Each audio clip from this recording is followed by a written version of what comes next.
Hey everyone, Matt here, obviously. So I've talked about Ether's Oath before on the podcast and how we've decided to partner with them so we can actually have a really good group of people just taking care of our merch. Hey Joe, hey Mackenzie, how did Ether's Oath get started? I just kind of wanted to make like my own clothes, just at least shirts wise, because I have like too many shirts at home, so I wanted to like start being more picky with what I wore.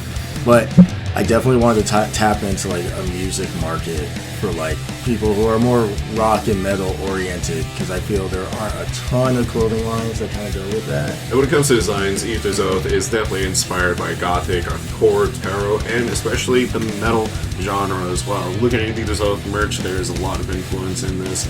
And with that being said, how have your customers received and how have they felt about your product?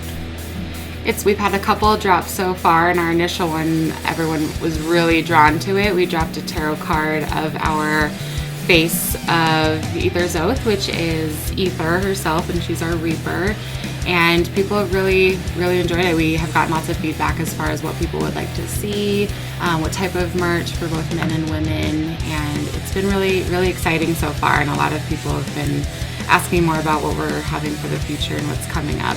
With a big future ahead of you and a lot more plans coming through the pipeline coming into 2020, where could everyone go to get their own Ether's Oath branded merch? If you want to do it online, you can go to ethersoath.com.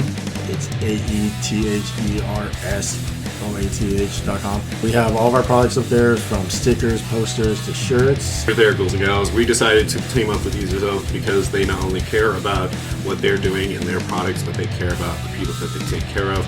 That's why we love them. That's why we decided to partner with them. So please check out ethersoath.com today. Again, that is AETHERS oath.com. All right, thank you. Cool. So, Cool. I watched the documentary Fire Fraud, the one on Hulu.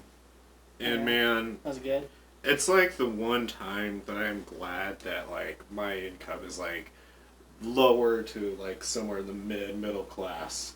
Like, cause like, so I guess like some people like shelled in like $250,000 to attend this event. And Jesus. come to find, like everybody knows now, like the dude Billy McFarlane fucking lied about it, and it's just basically ended like on him being like this really clever con man, and that people are gonna fall for his shit again more than likely, but it's just like fucking Ja Rule is just like, he's like, I don't know that, like he went from like being in a prior business venture with him, right? Yeah. About fucking credit cards, and then he tries to go into this next one about a festival. And at some point, you gotta question Ja Rule's intelligence. Because you're just like, because he's here on a front seat for the whole time, and you can be like, oh, he's a rapper, he likes to party the whole time, because that's all they did. But I would just argue that maybe Ja Rule's kind of a fucking moron. Because, like, there's this big festival that, this guy named Billy McFarlane wants to do, like, on this island, and only have 7 months to do it. Like, and I get it, you could be like, well, that's what con men are, they're really good at manipulating, but yeah, at some point, though, there's gotta be red flags, and it's like Ja Rule, dude. It's not like he's doing anything that's really making him, like, relevant right now. So, like, you gotta imagine, like, that was, like, a real, like, fucking bruise to, like, his goddamn wallet. But at the same time, I'm just like, I can't not ever listen to your music or hear anything you say again, and just, like, not think that you're a total idiot. And then I also remember that didn't he go out with, I just had her in my name. I had her name in my head.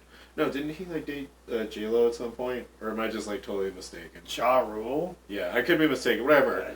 I don't know. I don't know. Point being is that, like, I remember him dating someone, like, way in the 90s who was, like one of, like, the hottest, like, R&B, hip-hop stars. Ashanti, thank you. Yeah. That's what it was. I don't know why I could think. Yeah, no, it was Ashanti. I don't know why I thought it was J-Lo. Fuck me. Whatever.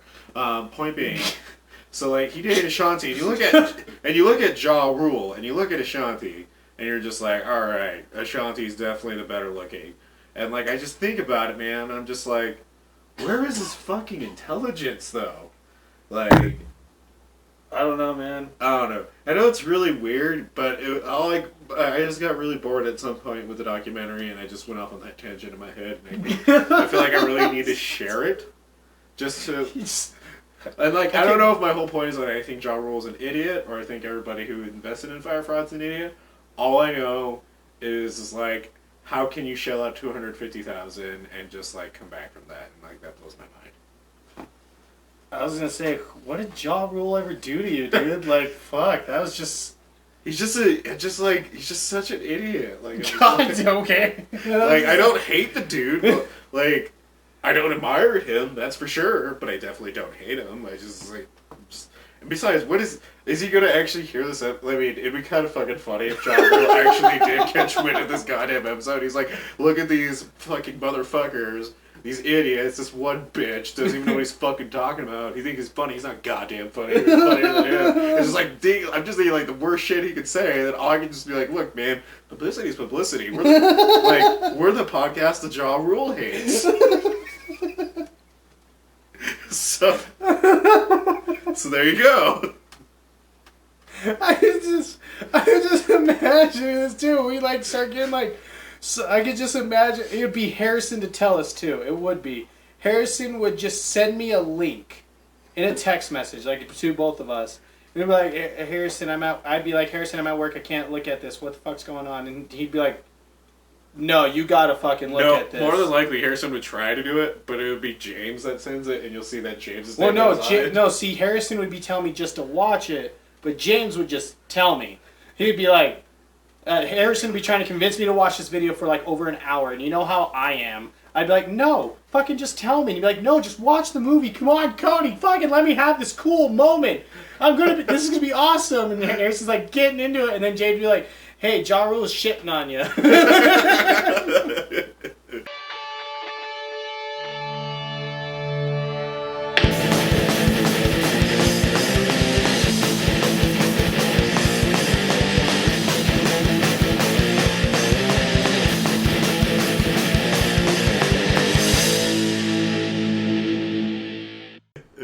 And welcome back to the Punk Hardcore Podcast. I'm the Undead Matt. I'm Cody. Just and, Cody. And just Don't Cody. have a name. That is your name now, just Cody. Just Cody. And today, we are here to remind you to invest in your local store and get some tea. Tea is delicious. I was gonna go more on the lines. Invest into your independent artists. Yes, even better. Especially like comic book. I would say especially along the lines of comic books and painting. And shirts and anything going on those. But Podcasts.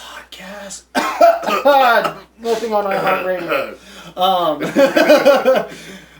But like, actually, some of our friends were on iHeart. I know, I was kidding. But we love you, Terrorcast. But no, just like seriously, invest in your independent scene. Like it's really cool. Like go to an independent show, invest in independent art. I know we've preached that a lot, but it's seriously, a lot of cool stuff turn out. Yeah. Just like, you know, in interview we just had that you guys won't hear for a little bit, but vampire dinosaurs.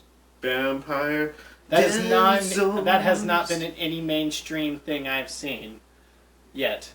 I mean, I guess Iron Sky comes pretty close with theirs, I guess. Yeah.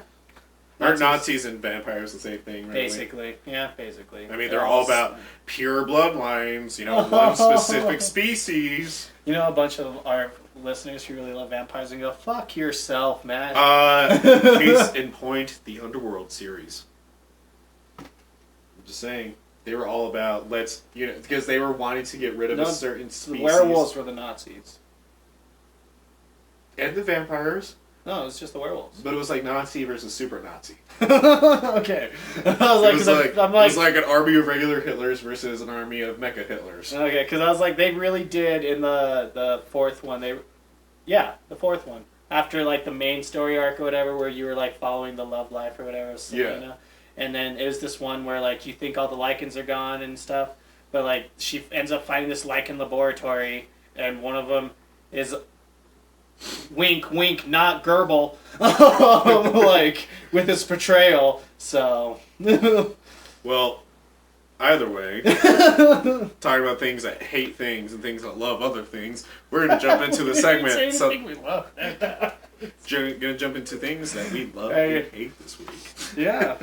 So, If you're new to the show, then I will explain it too. Otherwise, you know what you're getting into. Something we love and hate is literally just a segment where we talk about something in the world around us that's happened in the past day, week, or even month that we want to give our opinion on. Feel free to reach out to us, tell us if you agree or disagree, or think that we're morons. I mean, either way, like, at least I kind of have it coming for at least talking that mad shit about Ja Rule. Like, just a little bit. I've seen the internet, man. Like after seeing like Machine Gun Kelly take on Eminem and then just like him get destroyed, and then like now Nick Cannon, and then Nick Cannon too getting just like fucking ruined. Well, actually, I think that's still going on, but I just think it's like, funny that Nick Cannon's like, you know what, I want to take shots again. Yeah, because like Eminem doesn't give a shit. I'm just like, yeah, well, fuck it, might as well. It's Ja Rule. So everyone taking shots at Eminem has inspired you to just maybe take a shot at just Ja Rule. Yeah, like work your way up, man. Kind of like, you know, Mike Tyson's Punch Out. Man, I hope we don't get like hunted for this. How much Yo, I heard what you said up on Ja Rule. Oh my god. That's correct, but you were very disrespectful with your tone. Oh my god, you stopped it. Yeah, I mean, you're right, but that was really just disrespectful. Right, your tone was a little out of line. Stick to your guns there, man. Remember, apologize when needed. I mean, like, who's that gonna fucking offend? Like, for real? Like, I know. Is there like a diehard Ja Rule fan who's just like, if I hear one more negative thing about Ja Rule out of the 5,369 negative things, that's it. 5,370? No more. Like, okay. All right. I mean, if you like Ja Rule, why do you give a shit? Right? I don't know. It's just also, who listens to Ja Rule and listens to us? I don't. Exactly. I don't know. So I feel like it's pretty safe. I guess if you do, let us know. But so Ja Rule, the thing you hate this week there? Nah. So the thing, no, actually, no. No, the thing I hate this week is actually something that like is actually far more like serious, and so bringing the tone down, coming back. So when we are always willing to throw shit at people from other different states or even other parts of the country, but it's definitely going to be even more so when it's coming from our own home state of Colorado. Mm-hmm. So I found this out earlier today. Where in Cortez, Colorado, there is this woman that goes by the name of Dean who has this antique store. Well, she sells antiques, but the antiques she sells are, well, to put it bluntly, racist. She sells signs that says colored seated in rear, we serve colored carryout only, public swimming pool, white only, and also has like a lot of porcelain dolls that are not, they're figure. I mean, it doesn't matter, like they're little statues. But what matters about it is that they're portrayed with blackface, red lips, everything. Like, the exact definition of what you imagine it. And so, when people finally reached out to her, they found out that she's been doing this for 15 years, so she's used to it. Like, this is supposedly, like, what she's done for 15 years, which I think is just blows my fucking mind that she can sell racist shit for 15 years and now is getting called out on it. Yeah. Not that I'm blaming anyone, it's just the fact that she's able to get away with it. But then, also come to find out that her response to it was basically like, everywhere is selling, black people memorabilia. That's how she described it. And said, and so I guess she did like a Google search and sent it to the news station, but they didn't post the picture because of obvious reasons. And so she's like, everybody's doing it, and what I loved is that, because I want to give them a shout out because they handled it really, really well, and I think they were like, they did a great job. So, from Dr. Cheryl Felicia Means said that just because you're doing this doesn't mean it's appropriate. Just because everyone else is doing it doesn't mean it's appropriate. And quoted, she said, the more you perpetuate these kinds of images, the easier it is to justify the subordination of black populations in the United States. And, like, spot fucking on. Like, the fact, like, that's how it is. The more you do it, the more people get used to it, and the less weird it seems when really it's not weird, it's just beyond offensive. Normalization. Yeah. That's all it is. Like, that's what she's trying to do, and it's like, that's not okay. That's not okay to normalize that shit anymore. Well, so what Dean said to, I I will say though that she sold the last 2 signs recently, this past Wednesday, and after receiving all the publicity online, she says that she doesn't plan to restock the signs because the wholesaler she bought them from no longer sells them. But before that, there's a wholesaler for them still. Yeah, but so still? When responding to all this, though, she said that people are blowing it out of proportion and said, "If you don't like it, go away. I don't get in your life," said Dean. Which basically, that whole mindset is, I don't care that I sell racist materials and memorabilia, and I don't care that I'm normalizing the stigma of racism in our culture, in our society. I don't care how it affects you, I'm still going to do it anyways.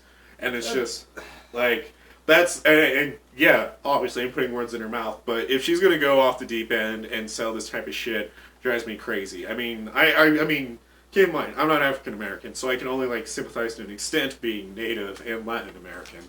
But still, though, like, we need to unite together with shit like this and not do the whole racial divide, because that shit, like this, that is the problem. She is the problem, and it just makes me fucking mad, dude. Well, like, a month into 2020. Yeah, I know. Well, it's just to me like, okay, that comment should only pertain to stuff that happens inside your own home. Right. Like, you know, like for instance, the LGBTQ community, I feel like they're a group that can say something like that. Like that, if my life bothers you, then don't put your nose into my life. Well, yeah, but when you're selling something to the public, you're in public view. You have to acknowledge that you're in some kind of limelight no matter what. Yeah. Like, you know, like it's, like there's no way that you're not going to get blown. No, and then it's just eventually. Like, and then especially to be selling, just to be okay and totally open and selling like as these racist things at this time and day and age, it's stupid, and it's just like, it's just gross to still have that kind of mindset and be like, no, you know what, then don't buy it. It's like, no, you're not understanding. Like, because I used to have that mindset, but after a while, like, I realized, I was like, no, because that's normalizing a terrible thing, and you can't normalize terrible things. We need to, like, be aware so we could change for the better. It's like, and shit like that. To put it in perspective, what she also saying, like, to make it so it doesn't sound like more of an over-dramatic exaggeration, is what she's basically saying is, like, if we were going to make this into, like, a physical metaphor of some sort, it would be, like, you're walking down the street, and you see, you know, African American kid getting yelled at by like white kids, or not even white kids, but just like racists, and called really terrible shit. And then they look at you, you're going to do something about it, and they would say, "If you don't like it, look the other way." Yeah, that just basically. It is just... Obviously, that's an extreme example because I made it up to be that way. So before anyone calls me out for that shit, I know I did that on purpose. But the point being is just like the whole, it adds to the whole look away. If you ignore the problem, it'll go away. Negative stigma, and that's not how it works at all. Like, no, it's not. Ignoring a problem, ignoring anything won't stop it from existing. And so, like, and it's basically just like look the other way thing just drives me fucking. Moral of the story: stop being a shitbag. Yeah, don't be racist. Like, don't be racist. But the thing I love though, is I love getting out of my comfort zone to make new friends. So recently on this forum we follow, shout out to them by the way. Page is called Legion of Geeks. They're on Facebook. They're one of the few good things about Facebook. So, so I love them. And so this guy named I'm just going to use his first name, but this guy's named Carlos comments on there that he wants. He's looking for friends for Star Wars Battlefront 2. I recently picked up the game and I really enjoy it because they fixed a lot of the problems with it. But that's a separate talk all on its own. The point being is that they fixed it. And so like I actually just wanted to play a Star Wars game. So I picked it up and I told him, yeah man, here's my online name, let's play. Started playing and like he's a really cool dude, I enjoyed him, and then I invited him to I'm sorry. Jesus Christ. Excuse me. You know, you're not allowed to drink anything before the podcast, before recording. That made Audacity freeze. For like a second. Just like, Yeah, you're not allowed to drink anything before or during anymore. We've tried energy drinks, you're all burpy and gassy. We tried coffee, you're all burpy and gassy. Now you're drinking fucking tea, and you can't stop burping on the fucking podcast. It's Earl Grey tea, the tea that Patrick Stewart drinks. And makes Matt burpy. This is what I deal with. So, you know what? I changed my mind. That's the thing I hate. I'm going to talk about now. You gross motherfucker. Fucking come on. So anyway, so we started playing video games, and then I had him join me and you on the next night. And so what was great about this though is because not only did we get along really well, one of the funniest fucking things happened that was never meant to even be funny did happen. And so because we normally play Killing Floor 2, I'm so used to just creating a chat and making it public so that way our friends can jump in and out as needed. Oh my god. So I forgot that I almost forgot about this. Yeah, I forgot I still had my chat set to public, and I just forgot to set it to private. So anyways, we were in a public chat, me, Cody, and Carlos, and we were playing Battlefront 2, and then like out of nowhere, someone named Pantless Princess joins. And so, so at first, like I didn't say anything, so I was like, oh, this must be one of Carlos's friends. This chat, you know, he probably invited someone to hang out with us, and so I was like, okay, well, Pantless Princess is a really fucking funny, you know, name, but I'm not gonna make fun of it. This person might be, you know, really nervous talking to new people that they've never met, don't want to start off weird or anything. I'm just going to keep my comments to myself, and then Cody's just like... Okay, so this entire time I was waiting for them to say hello to Carlos, because I thought the same thing, or to you, because I was like, oh, maybe this is another person from Legion of Geeks that Matt invited. I was just waiting for someone to say something, and then nothing happened, and I was just like, because I was a little inebriated, so I was just like, are all princesses technically pantless? So I was like, alright, Cody made a joke about it, so now I have to make a joke about it, or else Cody's going to look like a monster, and I'm not going to leave my man out dry like that. So it was like, okay. I was like, I don't know. And apparently the best thing I could think of at the time, instead of just like saying, that's not funny, Cody, even, like, was just or instead... like, I mean, Peach doesn't wear pants, so, you know, yeah, or even just going on with it, or anything. Anything. What I respond with is just like, I don't know about that, but I know I'm not wearing pants. And then Pantless Princess left. Now keep in mind, at this time, we still had no idea that this wasn't Carlos's friend. We thought this was I thought this was Carlos's friend, or what Cody said. That was someone I, you know, invited. And then, you know, after they left, like, fucking Carlos and Cody were laughing their asses off. 2 minutes later, it was just like, hey, Carlos, you know, we're like, Cody's like, yeah, I'm really sorry about that. I'm like, yeah, we're really sorry if we, like, scared off your friend, man. And he's like, what are you talking about? And he was like, Pantless Princess, wasn't that your friend? He's like, oh, I have no idea who that was. And then I fucking realized at that point, like, here's this random individual who's, like, maybe for the first time, like, getting the courage to, like, talk to someone. Now, on one end, could it be a Twitch streamer girl or even just a girl playing games? Sure. And they walked in, they're just like, my name's Pantless Princess, let's go play Battlefront. And then Cody, technically, your princesses don't wear pants. And I'm just like, oh, no, I'm not wearing pants. Would be really fucking weird to see. And then I also had this horrible thought, I'm like, fuck, what if this was like a 12-year-old kid? And like he was just like for the first time trying to like build up the courage to actually just like talk to people like on his favorite fucking Star Wars game and like actually play the objective and win. And so he like builds up the courage for the first time, and then again, technically all princesses didn't wear pants. I know I'm not wearing pants, which I might as well have just followed up with, breathe into the mic more. So, I like how you went that route. In my head, I was just thinking it was just some gamer girl who's just like hopping on to play. I was like, alright, I mean, for once, like, the group is in a group chat that I'm in, the squad that I'm in.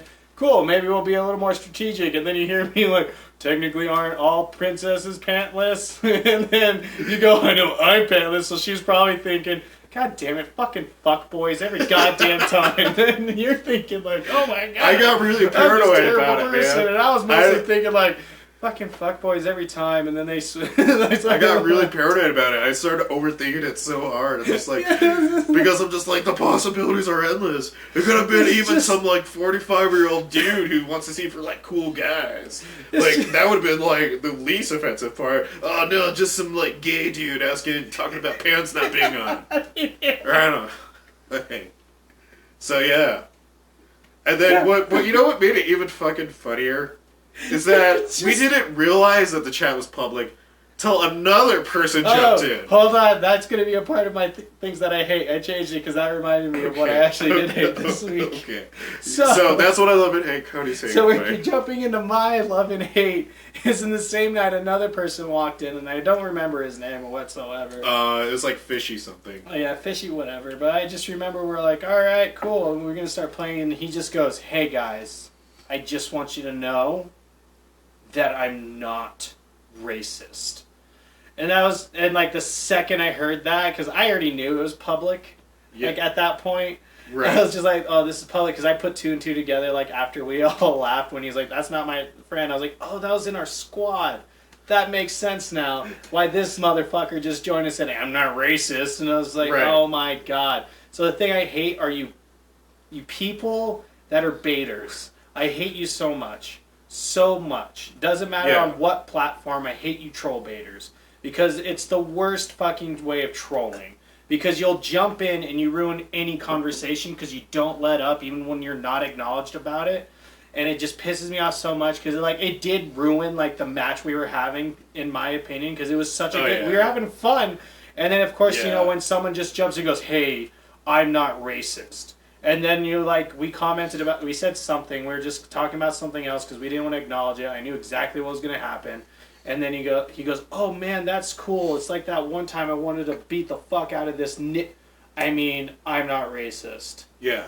And it's just shit like that because it's fucking stupid. It's like, do you think you're funny? Do you think you're cool? What are you getting out of this? Like, you obviously the 3 people in the chat haven't acknowledged you. Are you saying this for someone else on the line? Are you saying this from over there? And it's like, no, you're saying it for yourself because you want to try and get your fucking rocks off on trying to bait someone.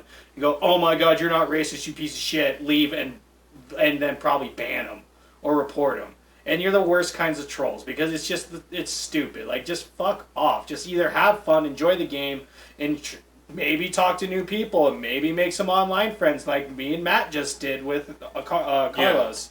You know? Like, that's great. I've made a lot of great online friends and it's like, it never started off with, hey, I'm not racist. Can't we be trolls together? No, just fuck off. Like, seriously. Right. So that's the thing I hate. And the thing I love is actually kind of weird. I'm just looking at my the screen of my movie for my movie review, and it kind of inspired me to switch the thing I love because I was going to talk about Tetris, and I've been really into Tetris lately. Yeah. But honestly, it's kind of the thing I love is when remakes are done right. So and I know that's kind of obscure. Things like, what the fuck do you mean? Remakes done right? There are some done right. There are some done wrong. It's the ones that are done right. It means so it's like my movie review is a remake that I believe is done right, where a remake that actually takes liberty with the source material and creates its own story, an entire own thing, and makes it its own and really owns the movie. Like, it takes the similar synopsis of the old movie, but then does away with it and makes it its own thing. So, receipt and all. And the reason why I love that is because, in my opinion, that's such an underrated thing that happens anymore. Because I feel like the only times I've ever heard anybody really love a remake like that, like, for instance, The Thing, and, what's another one that did it? Oh, The Fly. Because most people don't remember remember or even know that those are remakes unless you're diehard fans, you know? So, because not gonna lie, until about, maybe 5 years ago, I didn't know The Thing was a remake. I didn't know that. And then, and so, it blew my mind because I loved the movie The Thing, and I never knew it was a remake, and the fact that it's so good and it's on its own, and it was such a fantastic remake, it made its own name for itself. Yeah. And I love finding those gems. So I guess that's how she's at. I love those gems where that's the thing, and I'll go more into it about when I talk about my movie review. So about like why I switched it. So yeah, I love remakes that tell their own story. Right on. More power to you. Yeah, just because like especially in movies nowadays, like I watched this really important, in my opinion, a really important video on Walk Culture that they did about how movie landscapes, how the blockbuster movies of nowadays have kind of ruined movies, and the fact they're all following the same exact formula, and then when you have a movie that does something with a lore and does something new, i.e. The Last Jedi, and tells its own story with that lore, it just gets shit on constantly. And I'll even go and it's the same with horror. So I don't know why I blanked on horror. We're on a fucking horror podcast. I know, I just got really mad with myself. But like, especially in horror, like for instance, the Nightmare on Elm Street remake, took liberties with it. It flipped it on its head and stuff like that, and changed things around. And a lot of people hated it. Yeah. Hate it, even though I like it. I hate it. But in my opinion, that was one movie that like it did take liberties with the Freddy Krueger lore, adding in the fact that he was also a child molester instead of just a child killer. Yeah, that's terrible, but they still added new to his character and stuff. So yeah. So yeah, that's the thing I love is when you find those gems, those remake gems. Nice. I guess. Yeah, I think. Nice. Yeah. Thanks. Little much on the anchor part, but I'm sorry. I know that kind of came out of nowhere, and I'm sorry. Earlier today, I was like, "Why don't we just call him Angry Cody?" Seems like the most best nickname for him. What are you trying to say here, Matt? Fuck those ducks. Anyways, so after all that's the things we love and hate. Shall we get into the meat? Yep. The meat of our episode. You can go first this time. Because I went first last time. Okay. Right. So this week, as you know, we were talking about the differences between supernatural and paranormal. Yes, I did that on purpose because I really, really wanted to. Now I'm doubting that you did it on purpose. Now that you said that you did it on purpose, I would have guessed it. Now that you said it, bake. I'm sorry, I'm a phony, okay? I don't even know I ain't trying. But no, we were talking about supernatural versus paranormal, and when I was doing all that research, I know a big thing that came up at the end of that episode was the supernatural using paranormal ways. Yeah. That's how a supernatural entity can use paranormal means. And so I was honestly having a lot of problems looking for a movie, because every time I looked for something, I was like, it just, for whatever reason, it was always ghost movie, and there was also just other things, and I was just, I don't know, don't get me wrong, there was a lot of really good picks too, but I was just having such a hard time, and I was just looking through the movies, and I totally forgot, and I always wanted to watch it, and I saw it, and I was super excited. I was like, oh my god, I've been really wanting to do this again. And I thought I wanted to save it for another time, but I thought this was also a perfect time. But the remake of Suspiria, the 2018 remake. Suspiria. Yeah, and so I just remember looking at that, and when I was doing my research, I remembered that supernatural other entities that can be considered supernatural that use paranormal are, magic users and witches and witchcraft. And I remember, and Suspiria, if you guys remember from the first time that I reviewed the original movie, I talked about how at the end they were all witches, and it's a thing of witches, and I was like, oh, cool, that fits, finally, I'll do it, and I really want to do this movie. So, I'm not done with my rant. Suspiria, this one, the remake came out in 2018. The synopsis is, a darkness swirls at the center of a world-renowned dance company, one that will engulf the artistic director, an ambitious young dancer, and a grieving psychotherapist. Some will succumb to the nightmare, others will finally wake up. Or will they? Honestly, that's a really solid fucking synopsis for IMDb. Really solid. It's about time. Okay. Anyways, it is directed by Luca Guadagnino. It's a very Italian name. It was written by Dario Argento and Daria Nicolodi. And that stars Chloe Grace Moretz, Tilda Swinton, Doris Hicks, and also oh my god, where the heck? Sorry, Dakota Johnson. Yeah, Dakota Johnson. Jesus Christ, it was on the tip of my tongue. Got you. Thank you. And Dakota Johnson. And what I will say is probably my favorite role of Dakota Johnson to date. Like, she was amazing in this movie. But yeah, so right from the beginning, not gonna lie, I almost like hated this movie just from the get-go in the first few minutes, because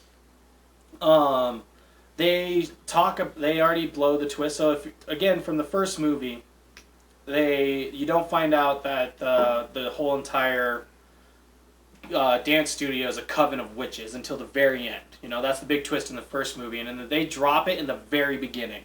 When you see Chloe Mortiz, Grace's character, talking to the therapist, and she drops the fact, she's like, "They're witches! They're all a bunch of witches!" And I was just like, this may or may not have ruined the movie for me. Like, it's just instantly, just because I love the first one. Yeah. And but what I really liked about this movie is, like, in the beginning also is that you start hearing voices in the air. It's like really, really subtle in the beginning. Yeah. And you start hearing it, and Chloe's character, she's like looking around frantically, like freaking out, like, "Don't you hear it? Can't you hear him?" And she's at a therapist. She's talking to her therapist about it, and he's like, "I don't hear anything." And I thought that was really cool, because I was like, okay, that leads in, that like helps out and like is an homage to the first movie, with the fact that every time a spell was happening was when the music was happening. Yeah. Like, that's how you could tell in the first movie, whenever you heard the goblins tune and them going la la la la la, like in the background, that's when a spell is happening. Yeah. So it was a really cool homage, and I was like, all right, Suspiria, you're still in my good graces, a little bit leading there.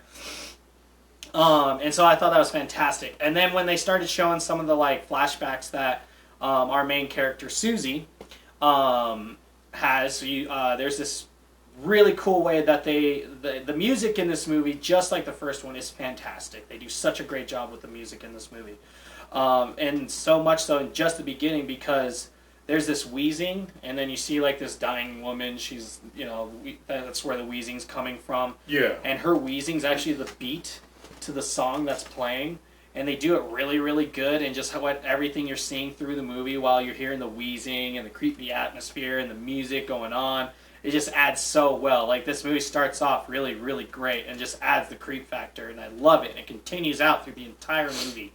So much so that even when there's no music, you're still like, yeah, huh! Because so when you're introduced to Susie, so Susie comes in and she's auditioning for this world-renowned, amazing ballet school, and it's set in Germany, and so she wants to audition to be in this Germanic school, and it's also set during the times when the Berlin Wall was up. Because it's set in Berlin, you see the wall, and that's a really, really key thing in the movie, because the wall like signifies everything, which is insane. But so she comes in, she's telling everyone, like, they're all like, "We have never heard of you. Like, you should just be lucky that you're getting this audition, and that Mother Blanc was impressed with you and stuff like that." Because she's saying how she has no prior training, nothing, and they're like, "All right, go ahead." And so then they tell her, but she has to do her audition in silence. They don't want music. They want to see how she moves around in that. And so her entire audition is in silence. And so the only sound you hear is, her footsteps and the dancing and her breathing. And it's really cool. And it adds such an eerie vibe to her audition, because you see, since you already know they're witches, and you already know that, they're using her, they're wanting her for something, the fact that they're all staring at her and just staring her down during her audition is really cool. And it just adds to the creep factor. And so then it jumps in. So this is where I was kind of iffy on knowing that they're witches, but it adds to the story, and it's a big payoff in the end, because I did for whatever reason, this kind of threw me out. But so they switch to where you see all the head witches and all the main witches in this area, and they're talking, and they're doing this vote, and they start talking about this ritual that they need to do, and Susie's the main, the key to it all, and it's still, that's when I was like, I don't know if I like that. And then, but when the first death happens, knowing they're witches pays off so much. Holy shit. Right. Like, I've never been so uncomfortable and hurt through a death scene in so long, but watching this one, it's like, pretty brutal, it's man. so brutal, especially with no blood until the very, very end. Just, damn. And so, like, just like the first movie, knowing when they're doing a spell, like, it's a very small hint. So in the first movie, you could tell they were doing a spell through the music. Well, in this movie, it's the dancing. So whenever they're doing their dances, whenever you see them dancing, you know a spell is happening, because that's when all this death scene happens, and she's getting contorted depending on how the Susie's dancing, and Susie doesn't know what she's doing. Like, she's just dancing her audition, and the fact that, like, it's just it's so good, because she's auditioning to be the lead dancer for the recital. And so she says she knows the dance because she's seen it 100 times. She's moved across the country to watch this recital when they're in the States. She says she's from Ohio, and so she knows this dance. So she's doing it, and just it's so good. And it's the thing about it too is like, and so like just that death. I'm not gonna go over the death scene because just that contortion is just they just do it so well. And that actress, man. Yeah. She's a hell of an actress to just go through that entire and be able to contort herself while still like, it was good. So good.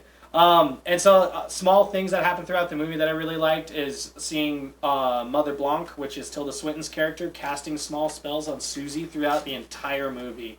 And you're like, it kind of throws you off a little bit because you just start seeing Blanc slowly have like show affection towards Susie. And you can tell she's starting to question the rest of the coven and stuff about this ritual because Susie's a part of it, and they just keep getting closer and closer. And you don't really know why. It's just there's this weird connection between the two. I mean, you find out in the end. One thing, a small detail I like that they add is the title of each chapter it gives you a hint at what's going to happen in this next section of the movie, and I really like that.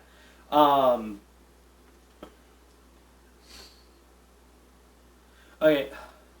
You got it? Sorry, I'm kind of blanking on this scene. So, okay, yeah, okay. So there's a scene where all the main witches are having a meeting, and they're talking about everything, and they're talking about the ritual, and you see the like dread on Mother Blanc's face. But there's this one witch throughout the entire movie. She's always in the background, and you always see the dread on her face, and she's just so upset. Because you don't know what the ritual is. You just know there's a ritual and that Susie's part of it, and she's just dreaded throughout. And so, like, something she does, I'm not going to spoil what happens, but she does something, and it's like it comes out of nowhere because it just fucking happens. But you know why she does it if you've paid attention to her throughout the entire movie. But yeah, so another thing I loved about this movie is that all the witches are really smart. Like, they actually showed the villains how smart they are and, like, everything that they do because, like, they set traps for the people in there. Like, they fuck with the police and they like, throw them off and they're really smart. And then they actually do things to, like, lure out the ones that they're after, and they use traps, like I said. They're really cool because, like, so the therapist, he's another character played by Tilda Swinton. She plays two characters in this movie, and she's fantastic at both of them. They like use history that you only know small bits about him and they use his dead wife to lure him out, and it's really cool. And I was like, oh, cool, that's really smart, because they keep doing that throughout the entire thing. All right, so the ending. Holy fuck, the ending. So in this movie, there's not a whole lot of gore, but when the gore happens, God damn, it happens. Like, this movie, I feel like, gets 4 out of 5 buckets just because there isn't a whole lot of gore until the end. Yeah. But when there is, it is everywhere. And so, I'm going to talk about the ending. Spoiler alert. I would jump ahead, fast forward about 1 minute. Getting the timer out. I got it. Fast. Don't worry. Sorry. I got this. 1 minute. All right, 1 minute spoiler. So I'm talking about the ending here.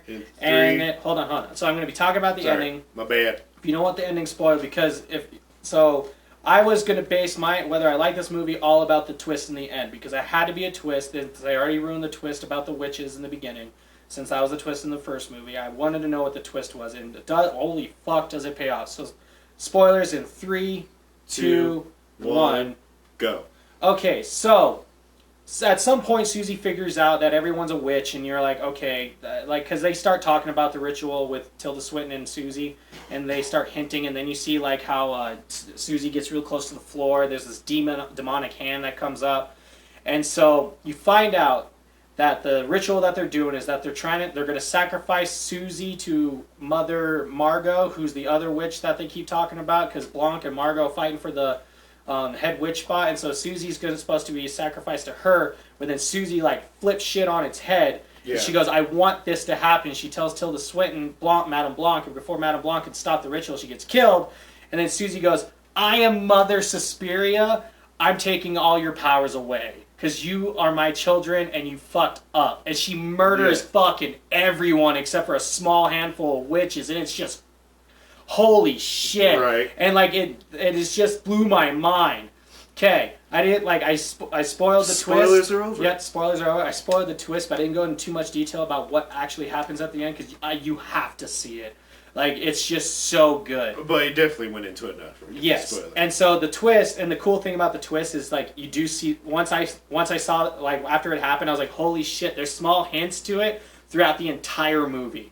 Like, it's staring you in the face once you realize it. Because I went back and, like, rewatched parts of it, and I was like, yep, makes sense. Oh my god, they're so good. So, I didn't have a whole lot of cons, just because, like I said, man, my biggest con was the fact that they said the witches in the beginning, but then the ending pays off. So, like, that was it for me. And, like, I know there's some in there. I just didn't have any for myself. Like, I was just super into the movie. I could not take my eyes off it. Like, it was so good. So, just a couple quick fun facts and trivia. Dakota Johnson completed 2 years of ballet training in preparation for her role in this film. Damn, that's dedication. That's pretty cool. So Jessica Harper, who played Susie in the original Suspiria that came out in 1977, appears late in the film as Dr. Klemper's wife, Anka. I fucking knew it! In an interview with her and screenwriter David Kajanich at the film's Fantastic Fest premiere in Austin, Texas, Kajanich revealed he and director Luca Guadagnino thought Anka would be the best character for Harper to play. Guadagnino... oh shit, I actually said it. She immediately contacted the Berlitz School to learn and practice German for her scenes, as she had lied to Guadagnino about speaking the language. For Harper, the hardest thing to do was get the dialect right while walking backward.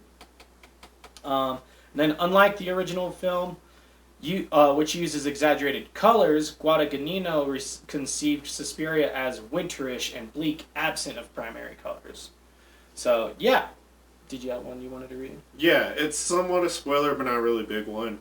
At the end of the ritual scene, one of the deceased dancers on the left side of the screen clearly has their head showing, but the next shot, it's edited out again. So, yeah. It's a little bit of a spoiler, but not too bad. No, because you'll find out why. That's a small spoiler when you watch it. Yeah. There's a lot. All you know is that she's supposed to be headless. But why? Exactly. And it's fucking incredible. Oh, yeah. Good review. Thank you. Nice. Thank you. Nice. So, speaking of incredible, so I definitely went more into the paranormal side of things for me. And this is a movie that I've been eyeing for a long time. And before the podcast, like, I kept going back and forth if I was going to watch it. And then after the podcast started, I'm just like, I don't want to watch it now. I want to watch it for a movie review. Mm-hmm. And so, and it stars one of, not just one, but a lot of my favorite actors in this movie. But the one that heads this movie is beautifully done by the amazing Anton Yelchin. If you don't know what I'm talking about by that name alone, the movie I did is 2013's Odd Thomas. So first off, I'm going to tell you I have been an absolute idiot for not watching this sooner, and I'm going to get into the reasons why. So It's a good one, man. Yeah, It's a good one. So, in a California desert town, a short order cook with a clairvoyant abilities encounters a mysterious man with a link to the dark, threatening forces. So, it's directed by Stephen Sommers, written by Stephen Sommers and Dean R. Koontz, and stars Anton Yelchin, Ashley Sommers, and Dean R. Koontz wrote the book. Yes. And I was going to touch on that too. And Leonore Varela. So, flat out, man, it's this movie. It just like right when it starts out, the biggest pro I can give it is that it jumps right into it. And Anton Yelchin, like real quick alone, because may he rest in peace, is just such a fantastic actor. Everything I have seen him in, he has been amazing. Whether it is mainstream stuff like Star Trek or even indie stuff like this movie, Thomas. You know, he's just he really dives into every role, and he's so versatile. And the world is worse off without his talent in it, and I mean that wholeheartedly. Yeah. But he just jumps into the role of Odd Thomas himself, and he's actually an amazing, extremely likable character, and not like it was kind of like watching him be himself. Yeah, like honestly, like straight up, I could see he has a very natural atmosphere and energy to him, and he really shows that on screen. Yeah, because like I could see just the character of Odd, like take out all the supernatural to Thomas. I could see that just being straight up how Anton Yelchin is in real life, or was. Yeah, for real. No, and so like, he's just an amazing man. So like, he's an amazing man in the story, and he's like even to the point of like being like a superhero, kind of like early. Like if I was gonna compare it to anything, it'd be like the first round of like the Captain America movies, or even a better one would be Spider-Man. Yeah. The ones with Tobey Maguire, the first one, the second one. Yeah, I definitely got a Sam Raimi Spider-Man feel to his... yeah, he's like very likable. Like he's a dork, but you love the dude. Mm-hmm. And so like starting off, man, like it starts off into him introducing who he is, what he does, talking about the fact that he can communicate with the dead. For some reason, the dead don't talk back. So on and so forth. But he's following this girl who points at this guy in this, sports car, or no, it's not a sports car, it's a muscle car. And come to find out, this guy murdered this girl. Now, this isn't spoiler because this literally happens in the beginning. So he, so he finds out, and goes and confronts the dude who kidnapped this girl that led him to him, and because of what he did, murdered the girl, and has, I won't give away what he has on him in his pocket, but it's just like, he's a bad dude. So it just has Anton Yelchin's character chasing him through this neighborhood sequence to where they end up at like a house party, and at this house party there's this other kid. So the guy that he's chasing goes up to attack the kid, and Anton Yelchin gets up there, breaks a base over his head, and they start just going fisticuffs, and he starts beating the shit out of the dude. And so just like you're just like, fuck yeah, like right away, man, like it just jumps right into it. Like, and I really, really enjoyed it. And it's just, throughout, it's a really exciting movie. Like, Anton Yelchin sells so many of the scenes in this film. But what really helps is the chemistry that he has with all of his other actors and actresses. One of the biggest names is Willem Dafoe himself. Because I'm such a big Willem Dafoe fan, I love everything he's been in, whether it's, Boondock Saints or... I'm like repeating myself with like my love for Anton. So just seeing the two of them share a screen, like it's fucking phenomenal for me. Yeah. Like I was just like, hell yeah, like Willem Dafoe is the shit, pure and simple. And really, there's an overall amazing cast. Like even Patton Oswalt has a scene in this, and it's just fucking, it's really good. Like it's a fantastic book all around. So as the movie progresses, Anton's showing his everyday life. He's a short order cook. He's really likable. Then he starts seeing that there are these spirits that are entering the world. And these spirits will only go to where there's going to be soon to be carnage or killings of some sort. And so usually one is a warning sign, but he starts to see a very unnatural amount of them. And so he starts focusing on this guy who I'm not going to give away the name of in order to protect the plot some more, but he gives away that, he's talking about this guy who's being followed by them. And with that comes this new narrative of now he has to figure out what is going to happen, because he also is haunted by a dream where people in bowling shirts get shot to death. And so starts this big adventure. And another thing that I really want to point out in this movie that I just absolutely loved and just was so good about it. And this also is just what I'm talking about with like Anton Yelchin's ability to work with other actors and the chemistry between them. So his girlfriend, who is played by Ashley Solmers in the movie, plays, or not Ashley Solmers. Sorry, I'm getting my names mixed up because I'm just like reading the first one I see. But his girlfriend, who plays Stormy, and I'll have to find the name here in a second. They just have an amazing chemistry together. Like they are the perfect couple. Addison Timlin, by the way, is who I was looking for. So Stormy, his girlfriend, like they have this amazing relationship. They're so cute together. It's adorable, and like it's just like they're so in love with each other that the rest of the world is just given a pass to view it, and it's just so good. Like it's definitely corny. And that's like the only one of the two cons I give it is that it can be a little corny. So if you're not a big fan of that, it does get moments. Yeah, it does take you out of it a little bit. Yeah, like it can be a little corny, but the more you like buy into these characters, the more you kind of don't care. But like their just like relationship is fantastic, and she has a very I love Odd. I am not going to let him go into danger by himself. I am my own woman, and she never like shows a sign of weakness because she wants him to be strong and not worry about her. And like you just like feel for her because it's like we've all have someone in our lives that we love so much that we don't want them to see us be weak. Yeah. And so like I just really it was just fantastic. And so more of this mystery uncovers. He finds out that there's going to be a mass shooting and he has to find out where it happens.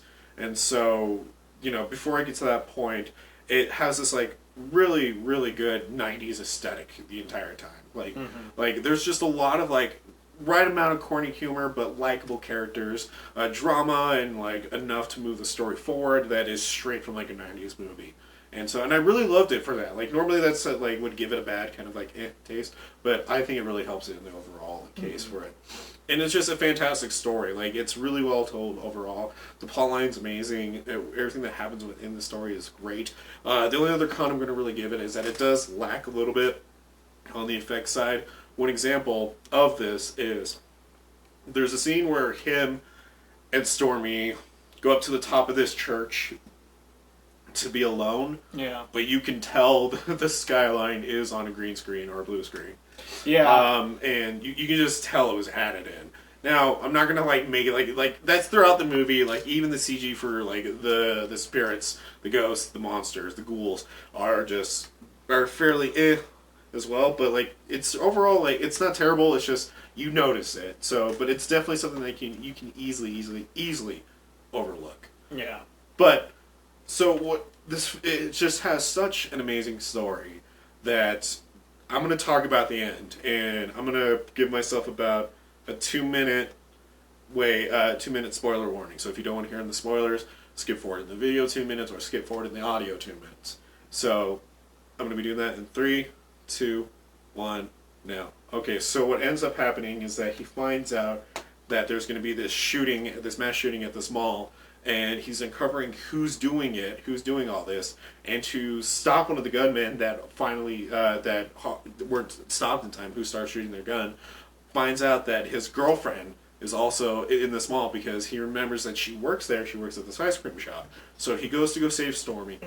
And what ends up happening is that, he uses the gun for the first time. He picks up a handgun from a knocked out security cop, I think it is, and shoots the dude. The dude, at this point is also like unloaded like a full clip into the ice cream shop that Stormy works in. Stormy stands up and she's just covered in ice cream, and so like everything's like, oh my god, thank you that the girlfriend lived. Like she's alive, thank God. And so then he gets rewarded as a town hero, and then it shows him and Stormy taking this big vacation where all they did is eat junk food. All they did was watch TV all day. They stayed up way too late, slept in way too late. Just really bad habits overall for their health. And then you see William Dafoe's character and his wife and another one of Thomas's friends walk in, and they look at him and tell him to finally let go. Come to find out that Stormy actually did get shot to death in that scene. Oh, dude, I almost cried. And you realize that that when he was talking about the past few months of them staying in late, eating bad food and everything, was him grieving because the spirit of his girlfriend was still there. Yeah, she hung out with him to help him grieve. And you just see this like gut-wrenching performance performed by Anton Yelchin at the end, and man, it was rough. Like, well, it all led to it. She wanted him to be good. Yeah. That's why, man. So, like even in death. So that's the end of the spoiler. Man. But it's it's kind of a corny one, but with Anton Yelchin and how he just delivers the performance, you can easily look past it. And it's a good movie. So, and we're going to tell you where you can catch Suspiria and Odd Thomas here at the end here. But I didn't give mine. No, it's okay. We'll just do it at the end. But, before I get to the trivia and everything else, what I will say is when we want to watch movies, when we go to see a good movie, besides the effect of wanting a deep message, we want an adventure. We want something that we can take away from it, including a deep message. Whether this is covered in comedy or horror or adventure or a mixture of everything like that. We want that adventure, and Odd Thomas is just such a poorly overlooked movie because it delivers probably one of the best adventures of a film that I have experienced in a very long time. It hits on everything right. It hits on the great classical concept of comedy and drama when it comes to theater. It makes you laugh. It makes you cry. It makes you go, oh! Truly, if you haven't watched Odd Thomas by now, then you are literally missing out as a horror fan and a fan of the supernatural and a fan of film in general. You're doing yourself a disservice, and I highly encourage you to go watch it right now. So my trivia for it, though, before I tell you where you can go watch it and whatnot, I'm just going to do a little bit just to keep in with the time. I did the longer movie this time. You did do the longer movie. Mine was literally exactly an hour longer than yours. So, trivia. Another scene that was deleted involved Odd and Storming's matching birthmarks, an important reference from the book. As Odd leaves the hospital, one of the signs that is being held up says, "In Odd we trust," which is a graphic novel in the series. And the third one I'll throw in was filming was stopped for several weeks due to financial problems. Oh, that's a terrible one. I want a better one than that. That was awful. So I'm gonna do. I got a pretty dark one. Okay, hold on. I got one. So you should find is it a feel good one? It's this one right here. So I'm just gonna do it. So several notable characters from the novel were deleted from the film. Terry Stambaugh, owner of the grill Odd works at, a motherly figure and a walking encyclopedia. Elvis Knowledge, DJ Samus, blind radio host. A sign can be seen advertising his radio station when Stormy and Odd first walk into the Green Moon bowling alley. And the ghost of Elvis, Little Ozzy, also had an important role in the novel, as he was the one who convinced Odd to write his story, but is only seen in one scene in the film. So keep in mind, if you're fans of the books, it's going to be weird. There's going to be things that you're missing, but still, please check it out. Go ahead. Also, if you're fans of the book, this is a really morbid and just crazy, coincidence, especially talking about the supernatural. In the novel, Thomas meets a young boy who shares his gift and actually gave him the name for the shadow creatures, Bodox. Shortly after saying the name, the boy is killed by a runaway car, pinning him against a wall. It's exactly the same way how Anton left. Yeah. That's how he died in real life. That's such a crazy link, you know what I mean? Also, mine's only on Amazon Prime because it's an Amazon Prime original. Oh. Okay, yeah. I was just going to see if it was anywhere else. No. So, that's okay. Because of that, so where you can find Suspiria, the remake, is on Amazon Prime because it's an Amazon Prime original. So I remember why I never saw it beforehand. It was because it didn't go to theaters. Yeah, it did. Did it? Yeah. I thought it just went straight to Amazon Prime. No, dude, it totally went to theaters. Oh, I thought it went straight to. So you can get it on Amazon Prime. Yep. And then where can we get Odd Thomas? So you can get Odd Thomas on Hulu right now. It's also usually frequented on Netflix too, and also Amazon as well. So please check them out. Please check out these movies. They're fantastic. They're amazing. Really dive into it. And as always, if you want to keep up with everything that we're doing and follow us, you can do it on Facebook at Punkercore Podcast, or you can do it on our Twitter at officialPRHP, or on Instagram, Punk Rock Horror Podcast, hashtag PRHP Podcast. We are also on Patreon. If you want to come support us, you get monthly. We have monthly tiers. All have great rewards on them. One is our mystery box, which we will put, a mystery horror movie that we reviewed recently for you to keep. You get also a thank you note with that, and also a lot of other smattering of goodies, and a very decorative Punk Rock Horror Podcast mystery box. Or you also get content just like the Punk Rock Half Hour Power and early access to all of our content. We also still have a limited amount of shirts. That shirt, to be exact, right there. from our good friends over at Ether's Oath. Please go to our bigcartel.com. It'll be right there. It's not bigcartel.com. It's punkrockHorrorStore.com. It'll be in the links below. Please check them out. Thank you again, Ghouls, Gals, Creeps, and Mutants, for continuing to support us. This means a lot to us. If you like what we're doing, please let us know on iTunes with a 5-star review. That is the best way to communicate your approvals and your non-approvals with what we do. Let us know. We might just actually read them. All right, Ghouls, Gals, Creeps, and Mutants, thank you again, and we will talk horror with you next time. Bye.